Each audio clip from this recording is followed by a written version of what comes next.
이제 옵니다.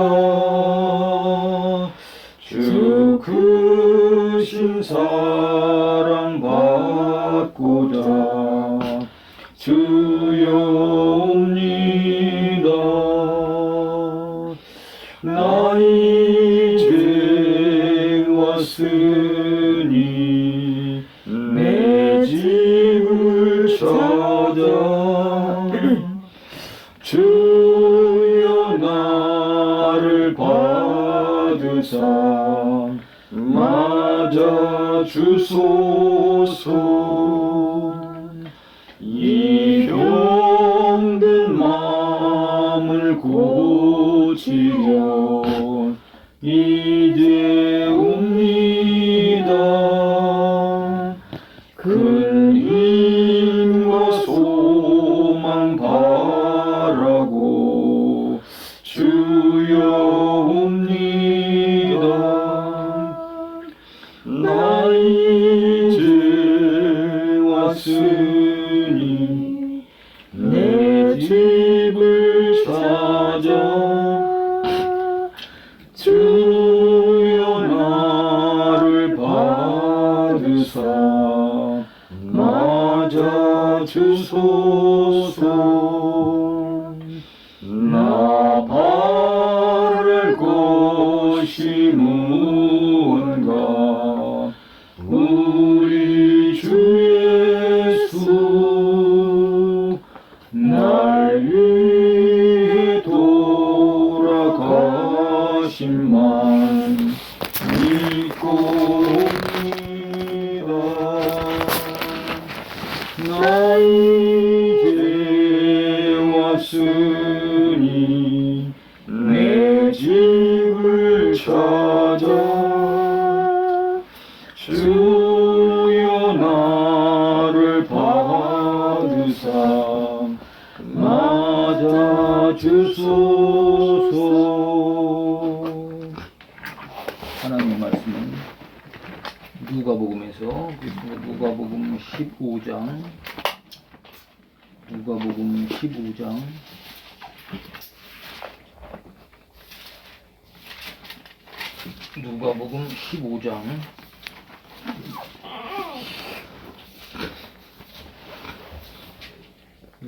15장 11절부터 끝절까지 한 절씩 읽겠습니다. 누가복음 15장 11절 제가 읽겠습니다. 또 가라사대 어떤 사람이 두 아들이 있는데 소리 12절 누가복음 15장 15장 11절 11절 그 둘째가 아비에게 말하되 아버지여 재산 중에서 내게 돌아올 분깃을 내게 주소서 하는지라. 아비가 그 살림을 각각 나눠 주었더니 그 후 며칠이 못되어 둘째 아들이 재물을 다 모아가지고 먼 나라에 가 거기서 허랑방탕하여 그 재산을 허비하더니 다 없이 한 후 그 나라에 크게 흉년이 들어 저가 비로소 궁핍한지라. 가서 그 나라 백성 중 하나에게 붙여 사니 그가 저를 들로 보내어 돼지를 치게 하였는데 저가 돼지 먹는 쥐염 열매로 배를 채우고자 하되 주는 자가 없는지라.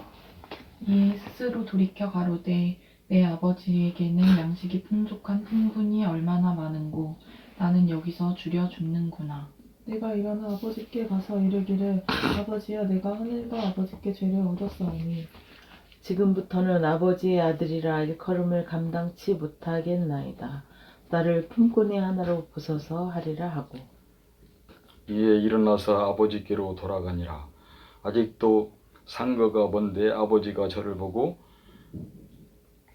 친근히 여겨 달려가 옷을 안고 입을 맞추니 아들이 가로되 아버지여 내가 하늘과 아버지께 죄를 얻었사오니 지금부터는 아버지의 아들이라 일컬음을 감당치 못하겠나이다 하나 아버지는 종들에게 이르되 제일 좋은 옷을 내어다가 입히고 손에 가락지를 끼우고 발에 신을 신기라. 그리고 살찐 송아지를 끌어다가 잡으라. 우리가 먹고 즐기자. 이 내 아들은 죽었다가 다시 살아났으며 내가 잃었다가 다시 얻었노라 하니 저희가 즐거워하더라. 마다들은 밭에 있다가 돌아와 집에 가까웠을 때에 풍류와 춤추는 소리를 듣고 한 종을 불러 이 무슨 일인가 물은데 대답하되 당신의 동생이 돌아왔음에 당신의 아버지가 그의 건강한 몸을 다시 맞아들이게 됨을 인하여 살찐 송아지를 잡았나이다 하니 저가 노하여 들어가기를 즐겨 아니하니 하거늘 아버지가 나와서 권한대 아버지께 대답하여 가로되 내가 여러 해 아버지를 섬겨 명을 어김이 없거늘 내게는 염소 새끼라도 주어 나와 내 벗으로 즐기게 하신 일이 없더니 아버지의 살림을 창기와 함께 먹어버린 이 아들이 돌아오매 이를 위하여 살찐 송아지를 잡으셨나이다. 아버지가 이르되 예 너는 항상 나와 함께 있으니 내 것이 다 너희 것이로되 이 내 동생은 죽었다가 살았으며 내가 잃었다가 얻었기로 우리가 즐거워하고 기뻐하는 것이 마땅하다 하니라. 아멘. 아멘. 22절에 보면요 아버지는 종들에게 이르되 제일 좋은 옷을 내어다가 입히고 손에 가락지를 끼우고 발에 신을 신기라. 그리고 살진 송아지를 끌어다가 잡으라. 우리가 먹고 즐기자. 이 내 아들은 죽었다가 다시 살아났으며 내가 잃었다가 다시 얻었노라. 이렇게 말씀하죠. 하여튼 이거 볼 때 이 아버지는 아주 이제 아신 아버지죠. 이렇게 이제 아신 아버지와 함께 산 아들은 참 행복하겠죠. 그 드림 바이블을 좀 네. 읽어보고 이걸 자녀 되면 얼마나 좋은가 알릴까요? 아니면 그 작은 일에 충성을? 아니 아까 그 자녀? 자녀 되면 얼마나 좋은가. 둘째 아들은 자기의 욕망을 쫓아 제멋대로 살다가 자기 몫의 재산을 탕진해 버렸다. 아버지 곁을 떠난 그는 곧 초라한 거짓 신세가 되었다. 이제 둘째 아들에게는 아무것도 없었다. 돈도 태기도 친구도 다른 계획도 없었다. 빈손과 거짓 모습과 절망만이 그가 가진 전부였다. 이제 그는 어떻게 해야 할까? 그가 할 수 있는 일은 한 가지뿐이었다. 아버지께로 다시 돌아가는 것이었다. 파산한 인생을 가지고 그저 터벅터벅 되돌아가기만 하면 될 일이었다. 나머지는 모두 아버지에게 달려 있었다. 둘째 아들은 정말 그렇게 했다. 그러나 결과는 아주 놀라웠다. 아버지께 따뜻한 한대를 받았다. 그 이유가 뭘까? 그 탕자는 다른 누군가 아닌 여전히 아버지의 아들이었기 때문이다. 아들은 이렇게 좋은 것이다. 우린 하나님의 자녀들이다. 예. 아멘. 이게 아주 유명한 이야기, 소위 말해 탕자 이야기라고 하는데요. 여기 보면 이 둘째 아들이 집을 나가서 하여튼 막 지멋대로 살고 그러다가 나중에 이렇게 아버지 집으로 돌아오는 모습이 나오죠. 근데 이걸 단순히 우리가 주변에 있는 가정의 모습과 이렇게 비교를 해보면 보통 가정에서 큰아들이든 둘째 아들이든 이 아들들이 아버지가 좀 재산이 많고 그러면 아버지 돈을 갖다가 팍 펑펑 쓰고 그런 경우가 많아요. 뭐 이 아들만 그런 게 아니라 그러면은 이 아들이 그렇게 지멋대로 나가서 아버지 돈을 그냥 한 보따리 가지고 와서 다 써버리고 그냥 거지꼴이 돼가지고 됐다 치더라도 꼭 아버지 집으로 다시 돌아와야 돼요. 이건 어떻게 보면 상식적으로 볼 때 어느 정도 이제 아들이고 이제 아들이 상당히 이제 커서 장성해서 저기면 집에 있으라고도 안 있고 바깥으로 나가서 그냥 직장 생활하고 그러면서 부모를 떠나서 따로 살고 그러잖아요. 그건 어디 뭐 대부분이 당연한 거고 더군다나 이 아들이 아버지 돈을 막 이렇게 많이 낭비했으니까 참 창피해서도 집에 들어올 게 아니라 지가 어떻게든지 하여튼 이렇게 살고 그러면 아무리면 뭐 살 길이 없겠어요? 어디 가든 사는 것이고 또 사람 살다 보면 오르라 하겠다 내리라 하겠다 이렇게 그렇게 살고 그러지만 돈을 다 낭비해가지고 그냥 아주 진짜 거짓이가 됐다 치더라도 또 정신 바짝 차리고 일을 열심히 잘하고 해서 또 뭔가 일이 잘 풀리면 또 괜찮게 이렇게 살림살이 해나갈 수 있고 번듯하게 살 수 있어요. 그러니까 일반 상식적으로 보면 이 둘째 아들이 아무리 아버지 돈을 갖다가 그냥 낭비를 했어도 아버지 집에 꼭 돌아야 할 그런 뭐 의무가 있다거나 그런 것 같지는 않아요. 근데 이 성경에 보면 이 아들이 아버지 집으로 반드시 돌아와야 하는 걸로 이렇게 표현이 되어 있어요. 그러니까 이 23절에도 이렇게 이 아버지가 한 말씀이 이 내 아들은 죽었다가 다시 살아났다 이렇게 표현을 했잖아요. 아니 그냥 볼 때 나가서 좀 이렇게 허랑방탕하게 있었다 해서 그 사람은 뭐 죽은 사람으로까지 취급할 필요는 없잖아요.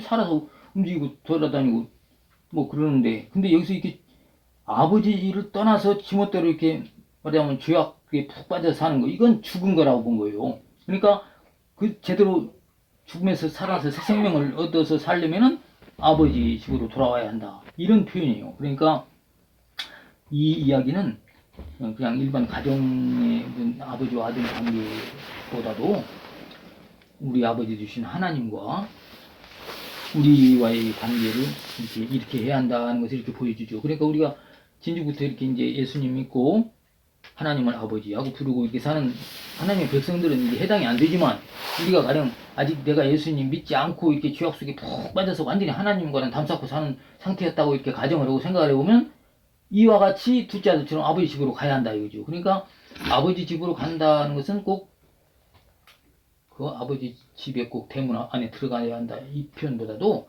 아버지와의 관계를 제대로 해놔야 그게 사람이 사는 거지, 그렇지 않으면 이게 죽은 거나 마찬가지다, 이렇게 표현하는 거예요.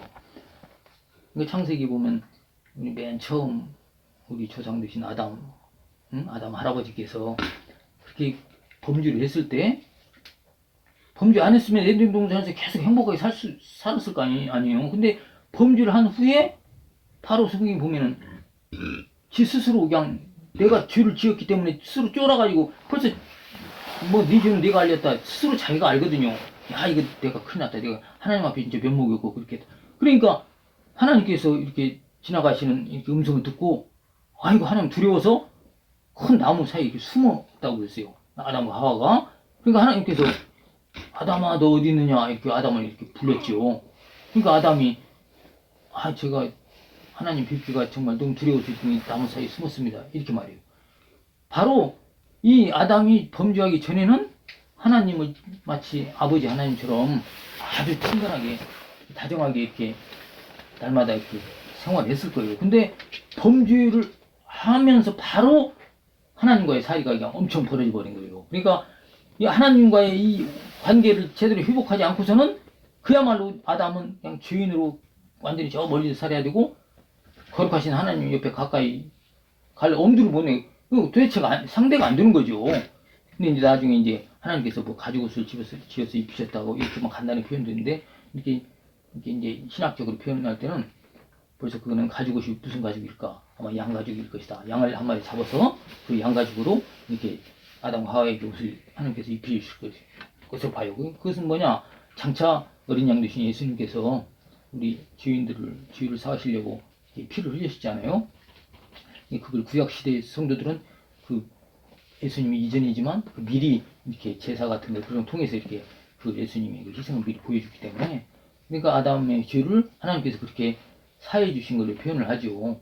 그러니까 우리가 여기서 누가복음의 이 내용을 볼 때 이 둘째 아들이 일단 집을 나가서 막 허랑방탕할 때는 단순히 뭐 돈만 펑펑 썼다는 것보다 완전히 자기 아버지를 몸도 마음도 그냥 떠나가지고 아버지는 그냥 남처럼 생각하고 그냥 죄악 속에 푹 빠져서 산 걸로 이렇게 보는 거예요. 그러니까 그런 상태로 계속 살았다. 그러면 그렇게 살다 죽어요. 그러면 이건 죽은 거랑 마찬가지. 살아서 꼼지락거리고 뭐 아주 활동하기 젊은 사람처럼 저 사람 살아있다 이렇게 볼 줄 몰라도 아버지가 볼 때는 죽은 사람을 보는 거예요. 그러니까 새 생명 얻으려면은 예수님 앞에 나와야 되고, 예수님 앞에 나와야 소위 말해 성도 하나님 앞에 갈 수 있는 길은 예수님만 통해서 간다고 수차 말씀하시잖아요. 그러니까 우리는 먼저 예수님 앞에 나와야 되고, 예수님의 피로 죄사함 받고 구원받아서 의인이 아니지만 의인인 것처럼 의롭다 해주셔가지고 하나님 앞에, 거룩하신 하나님 앞에 당당하게 나가서 하나님을 아버지하고 부를 수 있죠. 우리가 잘 알다시피 예수님 믿지 않는 사람들은 하나님을 아버지라고 어림도 없어. 그리고 부르려고 생각도 안 하고 꿈도 못 꿔요. 어디라고 감히 하나님 아버지라고 불러요. 우리 이렇게 벌써 신앙생활 오래한 사람들은 기꺼이 그냥 하나님 아버지라고 부르죠. 그만큼 이제 하나님 관계가, 나와의 하나님의 관계가 제대로 회복이 된 거예요. 이런 상태로 살아야 이게 살아있는 사람이지, 그렇지 않고 이렇게 완전히 아버지 하나님과 완전히 담쌓고 사는 것은 죽은 거랑 마찬가지다 이거죠. 그러니까 잘 알다시피 그렇게 살다가 죽으면 그 사람이 하나님 계신 천국에 가겠어요? 당연히 천국에 못 가죠. 천국에 뭐 아무나 간다고 안 했으니까. 그러면 그건 이미 진즉부터 죽은 사람이고 나중에 영원토록 죽은 사람으로밖에 볼 수 없어요. 그러니까 우리는 이 내용을 보면서 우리는 사실 여기에 해당이 안 되지만 내가 이제 막 죄 약속에 푹 빠져 있다가 이제 하나님 앞에 나왔다는 그런 심정으로 이걸 대하면은 이건 남의 일이 아니라 내 일이라 생각할 수 있고 또 하나님의 은혜에 감사하는 마음을 갖지 않을 수 없어요. 그러니까 여기서 그 탕자가 집으로 돌아가고 자기 스스로 혼자 하면서 또 아버지 앞에 한 말이 아이고 내가 하나님께 그리고 아버지께 이런 참 명치 없이 엄청난 죄를 지었는데 아버지 아들이라고 이렇게 할 자격이 없습니다. 저를 그냥 일꾼의 하나로 보시고 굶어 죽지 않게 밥이나 하루에 한 그릇씩이라도 좀 주시면 더 이상 바랄 것도 감사하겠습니다. 이렇게 말을 하잖아요. 근데 이 아버지는 그게 아니고 무슨 소리냐 그런 소리 봐. 너는 내 아들인데 왜 그런 소리 하지 말고 따뜻하게 환대하고 막 거창하게 잔치를 베풀고 이랬잖아요. 그러니까 우리는 이 둘째 아들 같은 심정을 가져야 돼요. 엄밀히 말해서 내가 하나님 앞에 감히 하나님 아버지라고 부를 수 있고 또 천국에 당당하게 들어갈 수 있는 자격이 애시당초에 없어요. 우리 가장 높은 아담 조상께서 범죄하면서 바로 그냥 모든 그 아담의 후손들은 그냥 모든 인간은 다 이렇게 죄인일 뿐이지 변명의 여지가 없어요. 평소 생활할 때 아주 좀 정직하게 살고 그랬다고 해서 그 사람은 의인인가? 그렇지 않아요. 우리 예수님 앞에 나와서 죄사함 받아야만이 의롭다고 인정받는 것이고 그러니까 우리는 둘째 아들처럼 나 같은 죄인이 감히 하나님 아버지라고 부를 수도 없고 또 천국에 들어갈 수도 없고 하나님의 복받을 자격이 전혀 없지만은 주님 뜻대로 저를 받아주시면 그야말로 저는 할 말이 없습니다. 그야말로 나에게 무슨 결정권이 있는 게 아니고 아버지 하나님께서 이렇게 저렇게 하실 결정밖에 권한이 없기 때문에 그래서 저를 불쌍히 여겨주세요 하고 기도를 할 수는 있죠. 그러니까 어쨌든 우리 둘째 아들 같은 마음으로 내가 자격이 있어서가 아니라 나는 그야말로 죄인일 뿐이고 그러나 이렇게 여기 이야기 나온 이 아버지처럼 우리 하나님 아버지께서는 참으로 너그러우시고 인자하셔가지고 기꺼이 나를 아들과 딸로 인정을 해주시고 이런 것을 우리는 항상 감사하게 생각하면서 살아야 되겠습니다. 아멘. 다 아멘. 같이 하나님께서 감사해주시는 기도를 합시다. 하늘에 계신 우리 아버지여 이름이 거룩히 여김을 받으시오며 나라의 임하옵시며 뜻이 하늘에서 이룬 것 같이 땅에서도 이루어지이다. 오늘날 우리에게 일용할 양식을 주옵시고 우리가 우리에게 죄 지은 자를 사하여 준 것 같이 우리 죄를 사하여 주옵시고 우리를 시험에 들게 하지 마옵시고 다만 악에서 구하옵소서. 대개의 나라와 권세와 영광이 아버지께 영원히 있사옵나이다. 아멘.